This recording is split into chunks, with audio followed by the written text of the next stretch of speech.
네, 세계로 뻗어가는 글로벌 다정회. 오늘 청와대 발제는요. 워싱턴에서 JTBC 이상복입니다. 네, 이 신토토의 선거 돋보기. 과연 워싱턴의 승자는 누구? 네, 미국의 중간선거 결과를 자세히 분석해보겠습니다. 이번 선거는 트럼프 대통령의 중간 평가 성격이 짙습니다. 애초에 중간 선거란 게 대통령 4년 임기 한가운데인 취임 2년 뒤에 치르는 선거죠. 자, 그럼 누굴 뽑을까요? 미국은 우리와 달리 상하원, 양원제입니다. 굳이 둘로 나눈 이유 당연히 있습니다. 미국은 50개 주로 이루어져 있는데 인구가 많은 주와 적은 주에 같은 권리가 주어진다면 민주주의의 핵심 다수결의 의미가 퇴색될 수 있겠죠. 그래서 각 주가 인구에 상관없이 2명씩 총 100명의 상원의원을 뽑고 인구 비례에 맞춰서 총 435명의 하원의원을 따로 뽑는 겁니다.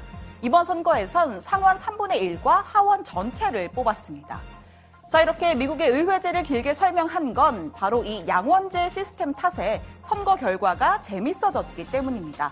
개표 막바지에 이른 현재 야당인 민주당이 하원에서 과반 218석을 넘긴 223석을 확보했습니다.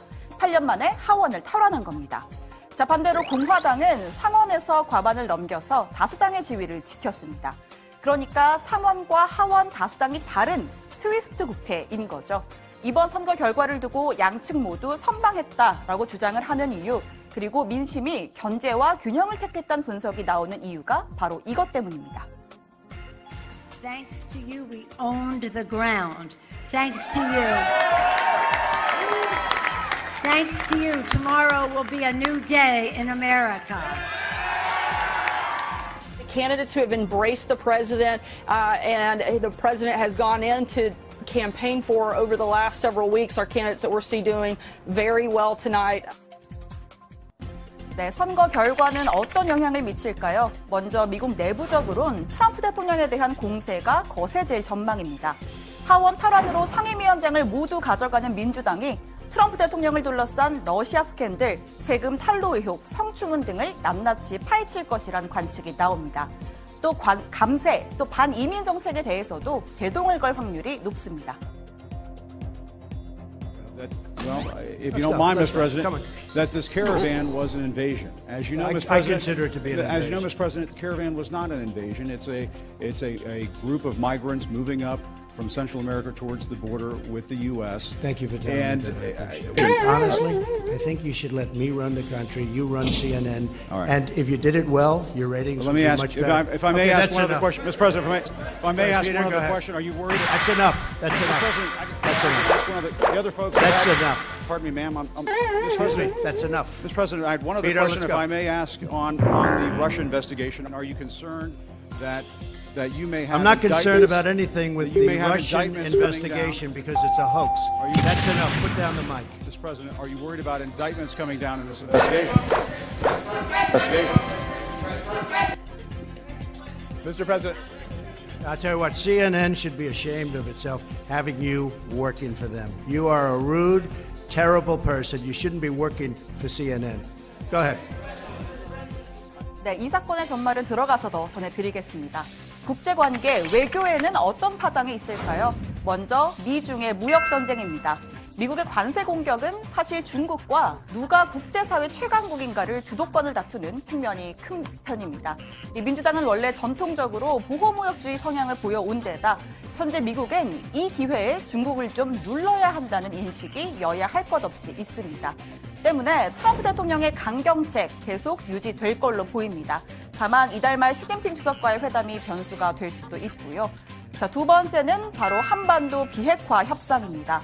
어제 공교롭게도 선거 결과와 맞물려 북미 고위급 회담이 미뤄졌던 소식이 전해지면서 여러 가지 해석을 낳았는데요. 협상의 큰 틀은 변화 없이 그대로 유지될 거라는 게 한미의 공통된 분석입니다. 미국의 민주당도 최대한 대북 제재 기조를 유지하면서 비핵화를 끌어낸다는 기조에 공감하고 있기 때문입니다.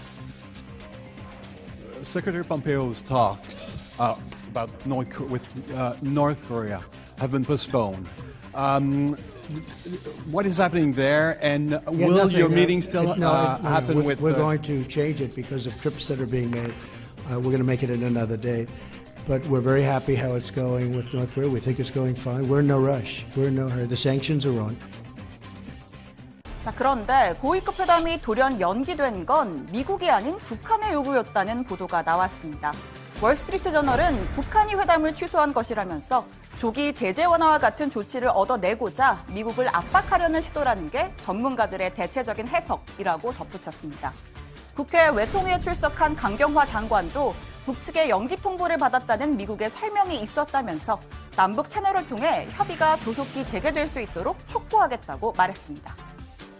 자, 트럼프 대통령은 서두를 필요가 없다는 말을 7차례나 반복하면서 협상을 지구전으로 끌어가겠다는 뜻을 재차 강조했는데요. 김정은 위원장과의 두 번째 만남도 여전히 유효하다고 말했습니다.